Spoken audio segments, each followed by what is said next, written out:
करने और करवाने वालों में से किसी एक को भी सजा नहीं मिली। Thank you. अरशद को ट्रैप किया गया, वहाँ भेजा गया और उनको कत्ल ही करना था इसलिए वहाँ भेजा गया। अगर वो यहाँ होते तो महफूज होते, इसलिए मैंने गवर्नमेंट ऑफ पाकिस्तान तो कोई एग्जिस्ट ही नहीं करती ना। इन्हीं लोगों ने 16 मुकदमे करवाए थे, तो ये क्या इंसाफ देंगे। लेकिन दार में जिसको भी ओहदा मिलता है वो सिर्फ छोटा बन के क्यों अपने आप को साबित करता है, वो छोटा क्यों बन जाता है। जितना बड़ा ओहदा है उतने बड़े इनके दिल क्यों नहीं है। 1 साल 6 माह का अरसा हो गया है और अरशद शरीफ के किसी भी कातिल को ना कीनिया ना पाकिस्तान में गिरफ्तार किया गया है, ना नामजद किया गया है, ना ही कोई खास तहकीकात की गई हैं। मुझे ऐसा लगता है कि ये जो हमारे पीछे इमारतें हैं ना, ये सिर्फ इमारतें ही हैं सीमेंट की बनी हुई, और ना यहाँ पे ऐसी कोई कानून साजी हो रही है कि सहाफ़ियों के लिए उनकी सेफ्टी के लिए कुछ करना है, ना यहाँ पे कोई ऐसे फैसले आ रहे हैं कि जिससे हम कहें कि वो सहाफ़ियों की जानो माल के लिए कुछ कर रही हैं।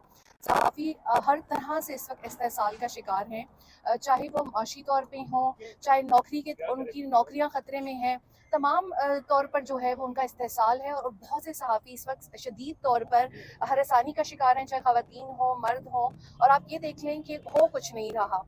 अब अरशद का केस तो ऐसे ही बंद कर दिया गया है जैसे अरशद ज़्यादा मुहिब वतन कौन होगा।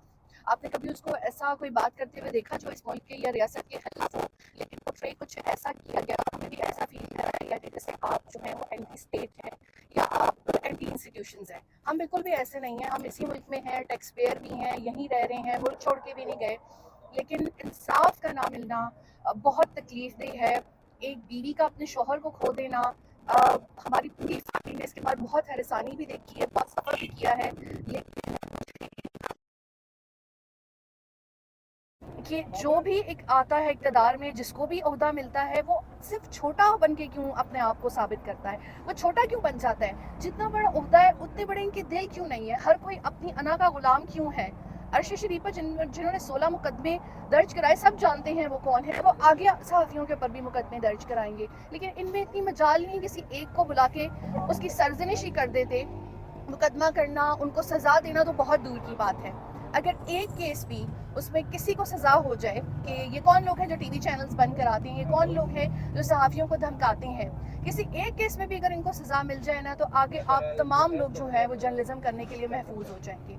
लेकिन आप इदारों पे बात करो वो बगावत है, सियासी जमातों पे बात करो तो वो जो है उनकी ट्रोल्स टीम्स आपका जो हाल करती हैं। तो हम ख़वातीन सहाफ़ी तो खैर बहुत इज्तनाब करती हैं कि हम सोशल मीडिया इंटरेक्शन या नॉर्मल इंटरेक्शन लोगों के साथ ना करें। But for me I am very hopeless. Government of Pakistan तो कोई एग्जिस्ट ही नहीं करती ना। इन्हीं लोगों ने 16 मुकदमे करवाए थे, तो ये क्या इंसाफ देंगे। लेकिन और भी रियासती इदारे हैं जिनमें बड़ी बड़ी शख्सियात बैठी हुई हैं, वो कुछ कर सकते थे अरशद शरीफ के लिए। यहाँ के मुजरिमान पे हाथ डालते हुए डरते हैं, तो कम अज़ कम कीनिया के उन पुलिस वालों को ही सज़ा दिलवा देते जिन्होंने गोली चलाई थी। लेकिन अरशद को ट्रैप किया गया, वहाँ भेजा गया और उनको कत्ल ही करना था इसलिए वहाँ भेजा गया। अगर वो यहाँ होते तो महफूज होते, इसलिए मैंने भी इस्लामाबाद नहीं छोड़ा, जैसा भी अपना मुल्क है। लेकिन यहाँ पे जो बड़े बड़े ओहदों पे छोटे छोटे लोग बैठे हुए हैं, उन्होंने बहुत डिसअपॉइंट किया है। 1 साल 6 माह हो गए हैं, एक सहाफ़ी को कत्ल करने और करवाने वालों में से किसी एक को भी सजा नहीं मिली। Thank you. अरशद शरीफ को जिंदा है, अरशद शरीफ हम जिंदा हैं।